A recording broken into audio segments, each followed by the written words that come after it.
আমার সোনারে বাংলাদেশের ছাত্র ছাত্রীরা তাদের অধিকার ছিনিয়ে আনতে গিয়ে রক্ত দিয়েছে, জীবন দিয়েছে, শহীদ হয়েছে। এরপরেও তারা তাদের অধিকার ছিনিয়ে নিয়ে ঘরে ফিরেছে। ইসলামপন্থীরা প্রয়োজনে ইসলাম রক্ষার্থে মাথায় পাগড়ি পরে, কাফনের কাফন মাথায় পরে ইসলামের বিরুদ্ধে যারা থাকবে তাদের বিরুদ্ধে লড়াই করবে। এরপর ইসলামকে মাটির সাথে নিশ্চিন্ত দিবে না। কথা বলে ঠিক না বেঠিক? জীবন যতদিন আছে লড়বো ইসলামের জন্য। কথা বলে ঠিক না বেঠিক? জালিমের কারাগারে যদিও থাকি, থামিবে না কণ্ঠ আমার।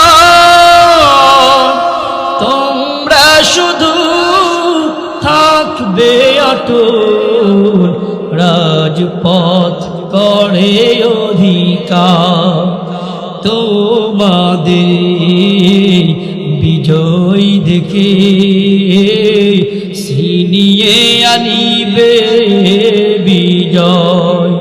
তোমাদেরই বিজয় দেখে শান্তি পাবে হৃদয়। তোমাদের তরে আমার একটি অনুনয়, বাতিলের প্রাসাদ যেন উঁচু নাহি রয়। বলেন মারহাবা, আর জোরে বলেন মারহাবা।